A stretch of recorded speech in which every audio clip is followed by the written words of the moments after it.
Good morning.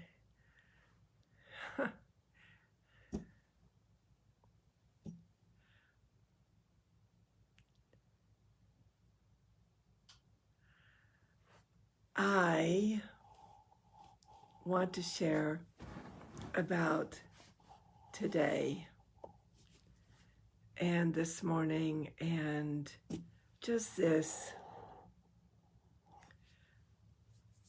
You know, as a mystic and a seer and a prophetess,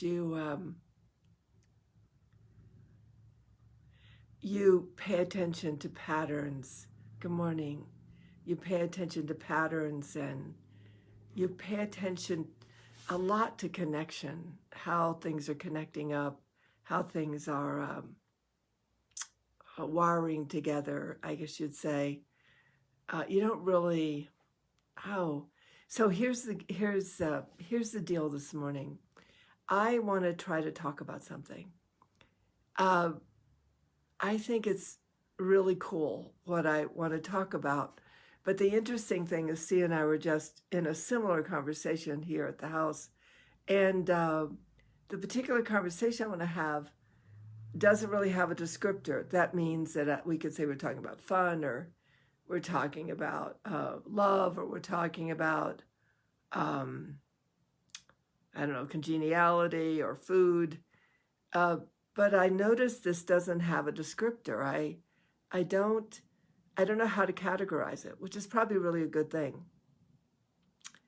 So I think that I'm going to move towards or move into my storyteller mode. Hi, everybody. God, it's good to see everybody today. Wow, we're populating fast today. I just, I don't know. It's kind of cool to try to talk about something that is not easily talk aboutable, and yet at the same time has a smile on my face. Okay. So when I make the statement that 2021 to 2027 are years of things going out of existence, things coming into existence, things opening up, things closing down, things deconstructing, things constructing. It sounds so technical. But then when you begin to experience it and you begin to live it or observe it occurring, let's say it's that way, there's I don't know, let's just call it a fascination. There's a wow, look at that. I couldn't have generated that or caused that or made that happen. Oh, Australia. I couldn't have done any of that. It's good to see you all. So some of you just came on, so I always do an intro in the beginning. So if you want to go back and listen to the intro, just so you have a kind of a sense of what's happening here. So last night I couldn't sleep. I had this test done Monday a week ago. It's called a nuclear stress test. The problem with it is that, just say, my body doesn't like radioisotopes, and it doesn't like silicon, both of which went in my bloodstream. So I had a terrible reaction, and at the time I was there, and then massive headache and nausea for a week, and which I don't have headaches or nausea, and then just really feeling like somebody had put me down for the count. Real challenging. And yesterday I went to Herb, the herbalist, who's phenomenal. The way the person that referred him to me said, I don't know what we call him. We call him our magician, and it's true. And he basically said to me, your liver just couldn't get the toxicity of the drugs out of your system. It's just working overly hard to get it out of your system. And and you have to sleep and rest for that. That's what livers demand of people when they're trying to get something out of your system. And he said, in the meantime, don't, because I have post-COVID, I'm working with a little problem with my heart, and I'm working with, which includes high blood pressure, and I'm also working with high cholesterol, neither of which I've ever had. And believe me, for those of you that have it, I have great compassion. I am a truly phenomenal, truly amazed at the impact it has on your day. And but anyway, he said to me, he said, let me give you these herbs and let's just get the liver able for its job. Let's get this toxicity out of your body. And he said, but in the meantime, go have an ice cream. It's okay every now and then just to jack yourself up, just to feel better. He said, honestly. And so I did. Went and got a chocolate ice cream, chocolate blizzard, I think they're called, at Dairy Queen. And it popped me temporarily out of the carbuncle I was in, the biological carbuncle I was in of just, my liver trying to detox stuff that my body doesn't really care for. So in the meantime, I've been sleeping a lot, and I couldn't sleep last night. So I watched a movie I would never watch. A series I would never watch normally. The Mexican, it was a story, a movie story. What do you call it? A series of about the Mexican cartel. Rough to watch. And I woke up this morning and said to myself, good morning, welcome Australia, South Africa, United States, Ireland. How fun. If I'm missing any countries, please pop them on. We're global today. We can include India too, because this is part of my story. So anyway, I woke up this morning with a kind of, whoa, I don't think I'll do that again kind of thing. And I had also had to fill out a questionnaire because I'm in this heart disease preventative cardiac exercise program, which I'm just thrilled about. Imagine a program for 3 months I'll be in to prevent heart disease. Is that not kick butt? I'm amazed and thrilled. And this doctor organized it all on his own in this place, Loveless Women's Hospital. How about that? Women's Medical Hospital, which takes in everybody, but it's not even put together. It's like lovely, like a woman designed the hospital. It's lovely. And they have sayings in the bathrooms, and there are pastel walls, and there's comfy chairs, and it's really delightful. However, in this questionnaire, I was startled, and I was sharing that with C this morning, because there was a huge amount of questions about anxiety and stress and depression, and I had trouble answering them because I'm very clear I've been stressed. I've been not well since COVID. And since Lily, I've been emotionally, for a period of time, quite a wreck. And, but it was interesting. I don't know if I think it's all the work we've been doing all these years about, tracking what's life enhancing instead of what's life depleting. Welcome those who just showed up. And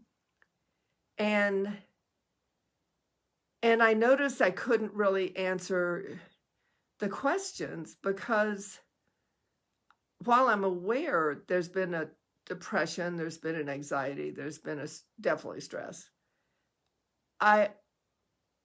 it was asking the question, like, was I that? Was I depressed? Was I anxious? And actually, Heather Hunt was here, one of my docs and also friend, and also part of a legacy that we're doing together. And she had to really describe anxiety to me for me to try to get that there was a biological anxiety I was experiencing. There's definitely a biological depression I've been experiencing, and I've definitely been experiencing stress and stress markers and stress effect. But I realize in answering these questions, I don't seem to identify myself as being a depressed person or being an anxious person or being a stressful person. Good morning. So it really kind of stunned me because I can't wait to talk to him because I couldn't answer the questions honestly because I would have to identify myself in a way that I'm experiencing biologically, but I don't experience it in the core of my being. I experience it as the Irish would say, I have had a biological depression upon me. I have had stress upon me. I have had anxiousness upon me. But it's just a condition. It's not a me. It's not a definition of my world and my point of view about life. It's something I'm trying to work my way out of because it's a little bit like having a whole bunch of dirty clothes fall in on top of you.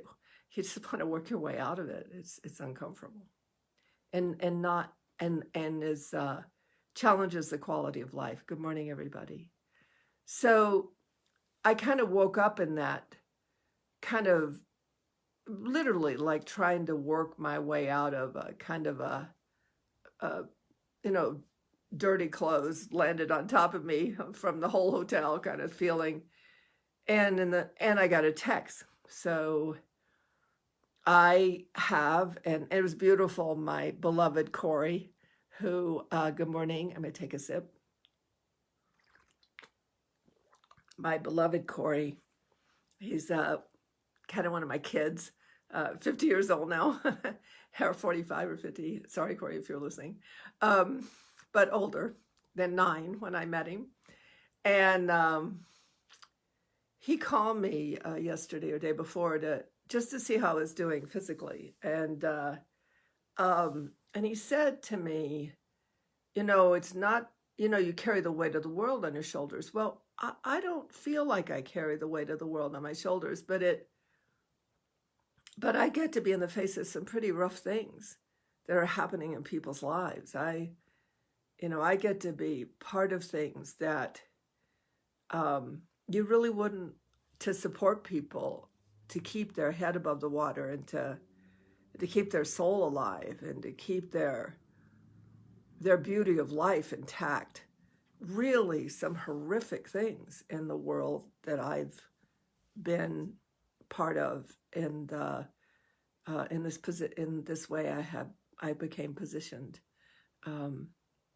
to contribute this lifetime.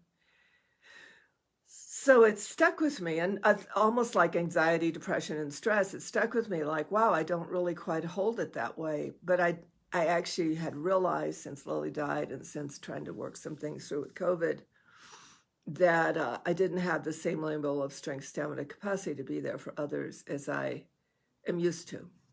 And that's been upsetting, actually, because I love it when we reach out to each other and we're stronger for it.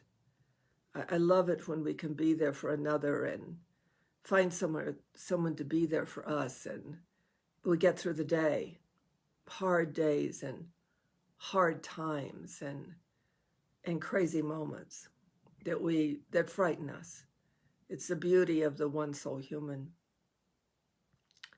So I woke up this morning in this kind of borderline funk, and I got a text from someone in the military who's a client and has become a friend over the years. And they sent me a news clip of that they wanted me to be aware of kind of a not pleasant aspect of the military that is forming, much like the equivocation the person was drawing would have been noticing in the German army the rise of the Nazi point of view in the soldiers. So that was kind of like, wowsy. So I decided to come take a shower, which is why my hair is just out of the shower. It's semi-dry. And I took a shower and I settled into, um, oh yes, and I also knew I was going to wake up and do Facebook Live, even if I woke up 15 minutes before because I didn't go to sleep till 3 last night. But it didn't matter. I'm going to keep my word. I want to, I, I want this date with time. I want this date with time. It's important to me. For me, I mean, not for me, for me because I don't know. It just seems like an important date with time. I can't explain it better, which is part of why I'm going to be challenged in trying to have this conversation. So I came out of the shower, decided to wrap myself in my gigantic orange robe, my orange towel, although I am losing weight. Um, and it was nice to feel that going on. And then I sat down with my phone, sort of to drip dry in the towel, I guess. I hope that's not TMI, too much information, or Tantra Ink. And I turned on my phone. I mean, I was looking at my phone. I wanted to respond to my friend about the bigness of their heart. And I turned on my phone, and I can't say people's names, but some of you might know who she is, and some of you might not. But there was a very wealthy woman who I had the opportunity to work with and who I adore, who went to India and joined an ashram, and it just fills her heart. She is like a kid in a candy store there. And there was, and she's just recently come back to the United States. And I was sitting there, and everything I've talked to you about up until now, and I knew I might be late to Facebook Live, but oh my God, it was so beautiful to read her story. I'll actually post it on the World of Unity because it so demonstrates that world. It was so beautiful. It was so precious to see her alive in her heart and her spirit and the juice of the preciousness of existence, particularly her existence, just floated through the thing and her post. And so I wrote her and I said, I'm getting ready to go on Facebook Live. My hair's wet. I didn't have clothes on yet. And I just thank you so much for this story. I said it's just this breath of fresh air, but not breath of fresh air like in a toxic sea. Really just a breath of fresh air, like the kind of air I like to breathe. It's just the kind of air I like to breathe. We all have a choice about the kind of air we want to breathe. We all have that choice. And it was just so great. It was like something was edging, like some soot had fallen on top of me, and somebody come along with a little whisk broom and was whisking the dirt, the ash off my face and cleaning me up again, so that I was back in the remembrance of what life is and how whole life is, regardless of the shifts and changes that are going on. So that didn't stop there. I saw that I had a couple of messages on Facebook and, the messenger message thing. And so I clicked on it. And again, I can't say a name.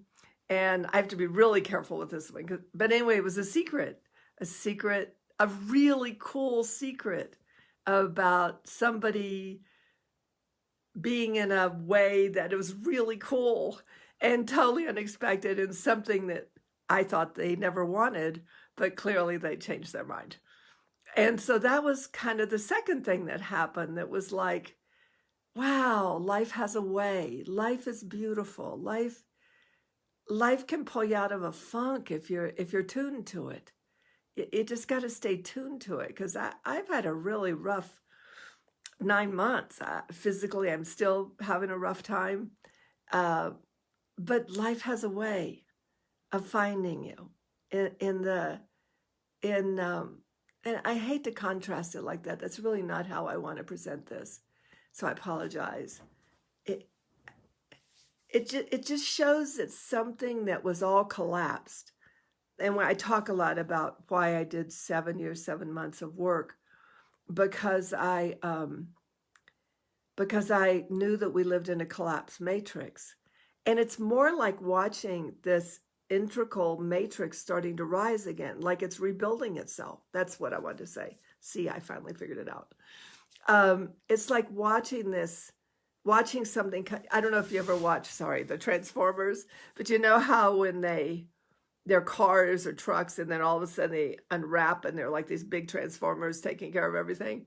It's like today, in the midst of all this, I realized that something integral, something essential, something foundational is rising on its own. It's rebuilding. It's rebuilding. I don't know if it's rebuilding.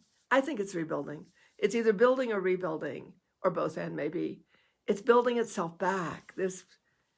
I can't put a word on it. It doesn't have a descriptor. But I could feel that in the midst of this collapsed, dirty laundry, ash on my face, that something rebuilding was just sort of dusting me off and pulling me out of a temporary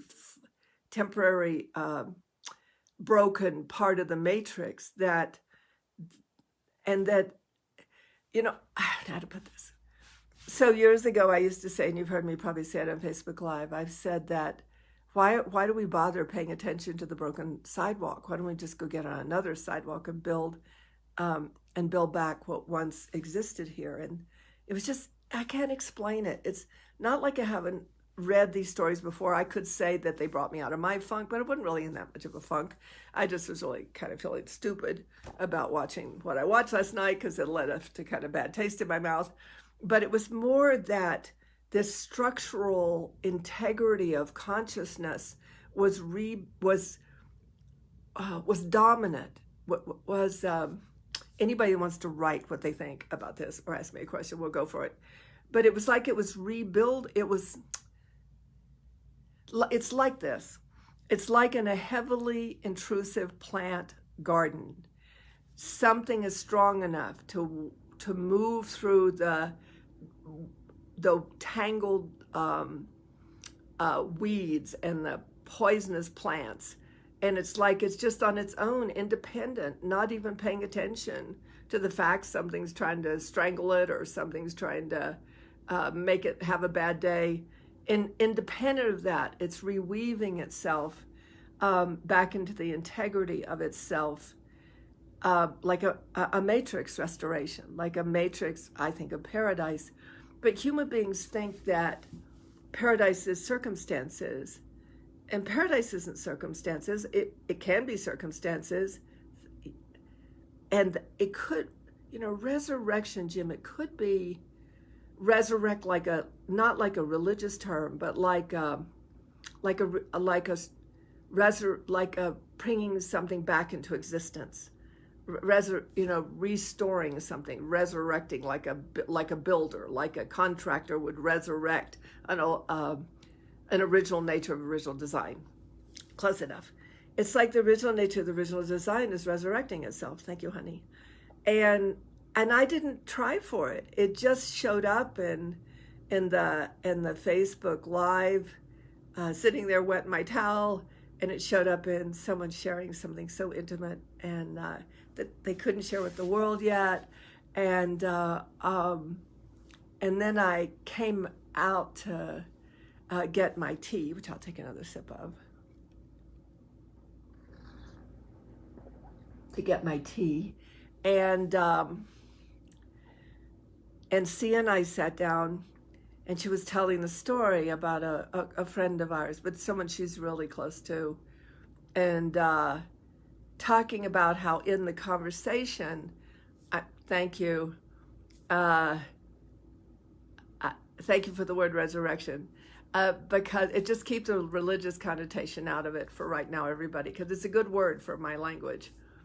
Because I said I don't have a descriptor for this experience, except that I would say the matrices of the original design is rising again. And it's rising through the debris field of that which is collapsing and that which is going out of existence and that which goes against life. And because this morning I couldn't have made this series of events happen before this call. I couldn't have made this. So Sia and I are talking, and I was saying to her, it's so interesting. I don't even know how to present this on Facebook Live, but that really is what it is. Something's rematrixing. That's what we did all those years, 7 months and 7 years, is so that the which I'm going to get to in a second, so that the nature of human being, which is an essential part of the restoration or the resurrection of matrices that operate on behalf of life, the reconstitution of something that is reconstituting itself even in the debris, even in the everything's rising to the surface, people.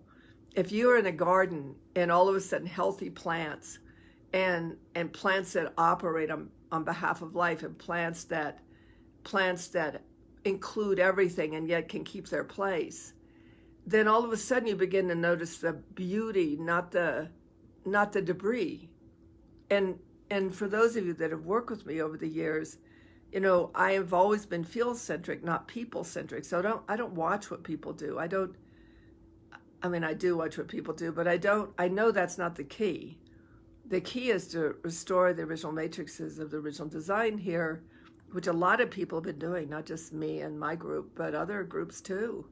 And each people individually, they didn't know that's what they're doing, but it's sort of craving paradise again. And yeah, when you're craving paradise again and you have a day where you watch the wrong Netflix series, and that certainly was not paradise, you can feel funky, but that doesn't mean we didn't get the job done. That doesn't mean that a whole bunch of humanity isn't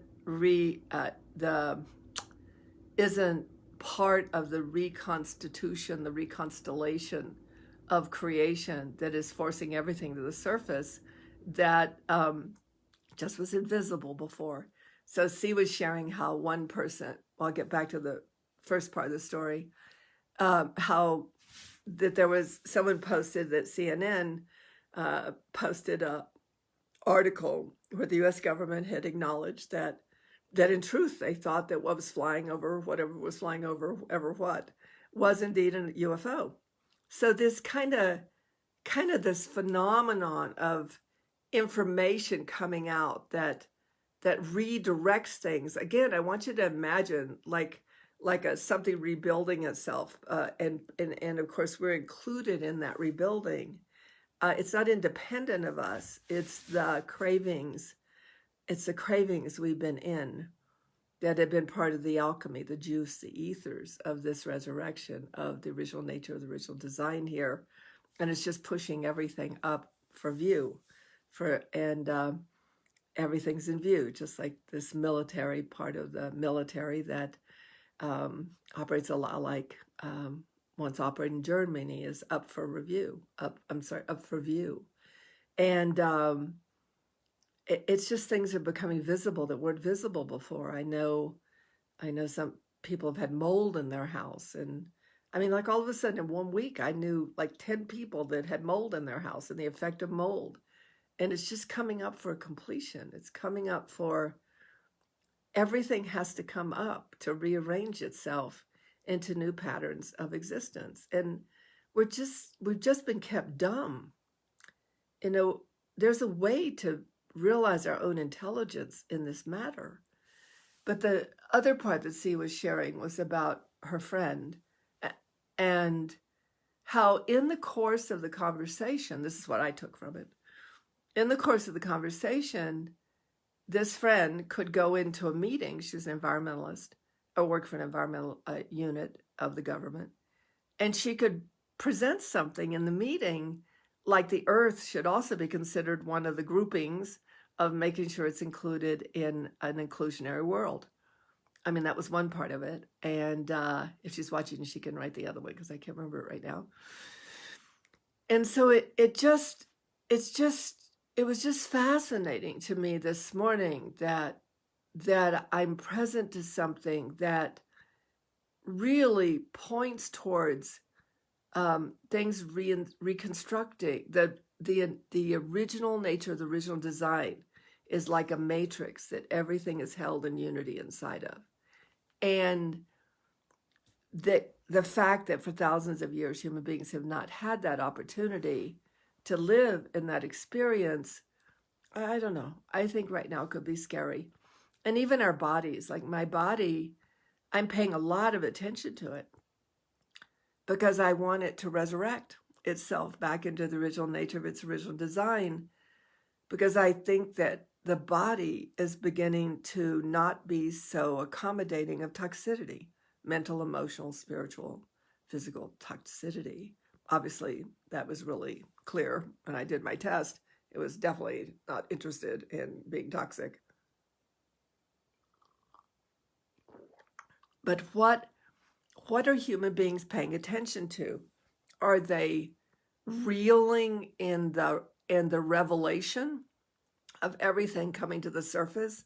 When prophets, including me, prophets have said it would all come to the surface during this time, it would all be up for review.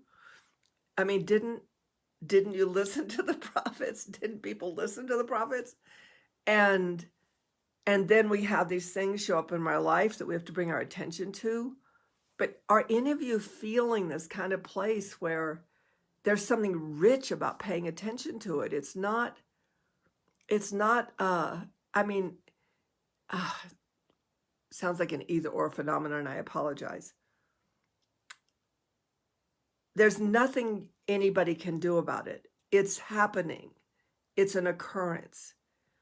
And I know for me, after Lily died and after I had post-COVID symptoms, that the humanity of myself that is still part of the broken matrix definitely was haunted by wanting to be here and not be here, scared about my future, not really looking forward to not being without my dog.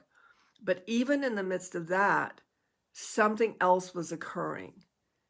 And I'm just saying something else is occurring side by side, that these, I'm going to call them magics, because words are so easy to get snagged by right now. But these kind of magics of maybe something else is going on. Maybe we're going through, like I've talked about, 2021 and 2027 forever. And I work for 7 years and 7 months to make sure people have the strength, stamina, capacity for this time. I'm working with Electra to build the LOC Institute so we can get people inside the creation exercises so they can build the strength, stamina, capacity to pay attention to the threads of unity, pay attention to the threads of what is operating on behalf of the whole, pay attention to the threads, or be able to pay attention, sorry, my table's shaking, pay attention to the threads of something beyond the tragedy and the confront and the collapse is going on, that is lifting us with it, that we're being woven into. And God is just laced. I just think to myself, it's just laced. We've been taught to think we will be found worthy or not worthy, or it's not the case. It's not the case. I'm just saying something's happening in the midst of everything that's like fresh flowers, fresh plants, fresh. And I think that's the other key. It's not in contrast to what's happened before. It's brand new. It's new systems rising, unaffected by the old. We have a lot of kids being born like that. They don't have an enemy until we teach them to have one. You know, they're just busy being alive. Oh, and the other thing that happened is I'd pull some people off a thread that my business, part of my life's part of, and but they're back on the thread. The people put them back. You know, it's beautiful. This ability to reach out. I thought I was going to title today "Bygones Be Bygones," but it is such a, I don't like that connotation either. But it's like maybe something's gone. Maybe every day as something rises, something that's separated from ourselves and each other in life is disappearing. Maybe we are in a kind of magic. Maybe we are in a kind of magic that we can only observe. It's out beyond us. It's not like anything we can Oh God, people. It's not like anything we're not the doers. We're the ones being woven back in. And we don't know how or why or if. We don't know.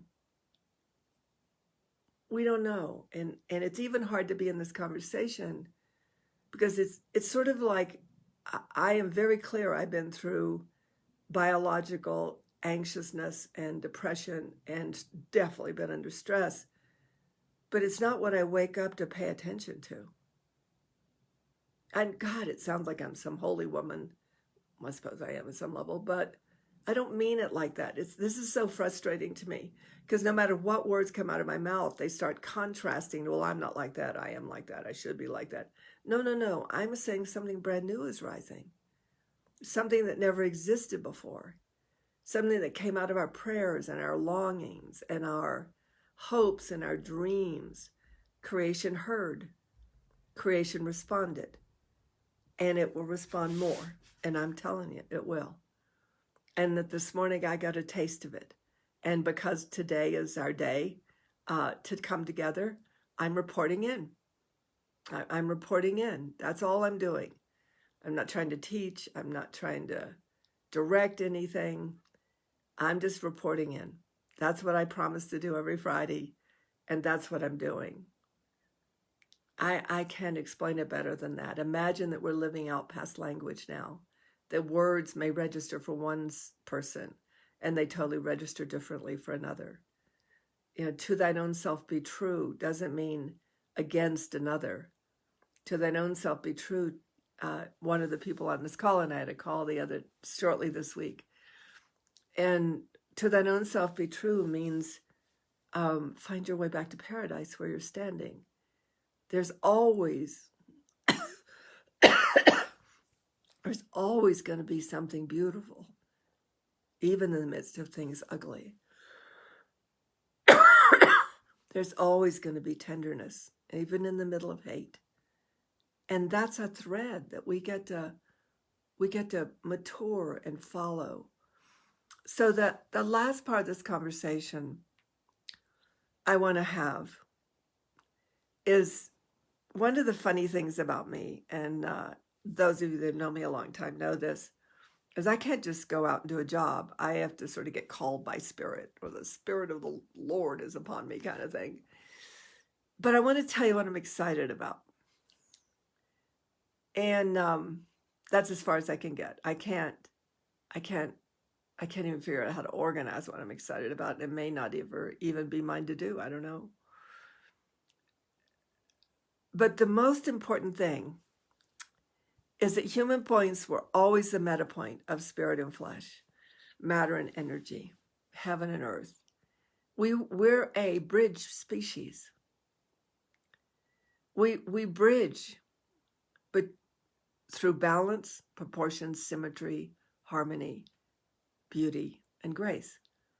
We bridge. That's our original nature of our original design.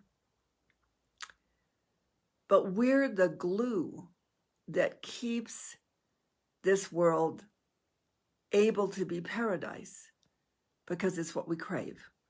And probably when we were immortal, created. So there's no reason to have millions of birds or millions of trees or myriads of color unless somebody really wanted to be able to experience something really beautiful. And so I'm just saying that there's a word for it. It's an old word, and it's a word that's not used properly anymore. And it's called psychic energy. It's not fortune telling. It's what I've moved in my whole life. And over time, people have asked me to teach them how to be psychic. Well, it's such a crazy statement because it's like how to teach people what they already are. But I really want to. I have this enthusiasm going on that I don't know how to frame because it's not living in the project of the last 45 years of making sure I had a coherent field of people that would generate an alchemy, an ether that we become part of the higher heart, the higher consciousness of creation, and feed the higher systems, the greater systems that influence the smaller systems, that rearrange the smaller systems back into unity. That's what God is, a generating, organizing designs of creation that literally reorganize every now and then, and bring everything here where the physical and the non-physical meet into the next greater whole. It's just my favorite place. And I'm also skilled there. So I now have 5 people on my butt about it. And I just can't imagine how to do it, because there's this morass that the human being still lives in, of not being enough, or not realizing. The big thing is human beings don't realize their value to creation, that we're the glue. We're the ones that get to get up every day and appreciate this place and love this place and have the strength, stamina, capacity to be with the things that have gone awry here in such a manner that we're feeding the field of beauty and harmony and symmetry and proportion. And we're not under the dirty laundry chute of they did this to me, or they're doing this, or I'm doing this, or I can't that. It just seems like too big a mess. It just does. It just seems like too big a mess. The psychology of it, I suppose, to walk into it. But I'm pretty jazzed that people are asking me again. And that's the last part I wanted to bring to this conversation. It's just exciting that, because I know who's asking. It's like the people that were called to become patrons of the GOD Matrix. They just exist in a different framework now. They went into a different matrix, and that matrix in themselves, it isn't doing it to them. That matrix in themselves is organizing higher, and I hate higher, is organizing in a magical way. Let's just put it that way. And to work with being the glue of creation, which is what human beings are, to work with being the balance point, the magic, the tracking. Because as we track the threads of paradise, paradise has a place. As we track love, love has a place. As we track health, health has a place. As we track bees, bees have a place. That's the magic of human being. That's who we are. And there's an energy. It's called psychic energy. That's the ether. That's the juice of it. Because psychic means soul. It's the soul energy that human beings are composed of, that they're made of. And so anyway, I'm just putting it out because I can feel something trying to organize and trying to happen. And it's bewildering to me. And it's got to come from a higher power and a higher organizing state, and we have to be able to leap, because the power of psychic ability is that you leap yourself forward into the future. You don't hang out in the present. You leap yourself forward to the future, and as you see the future, literally, as you see the future, not waiting for you to be informed about the future, but you leap yourself out and stand in a future that you love, basically. That's what psychic energy is. You can travel to some place in time and then start to bring that place you're in out beyond here, back into here, feed it back into here, into this time temporal plane. Well, that's all I got to say. Thank you. Thank you for coming to the call today. I will always be here on Friday until I'm not. And there are 2 other Facebook Lives. We're going to start something called Create a World. We have everything done. We just haven't published it. Just because I don't like to just talk.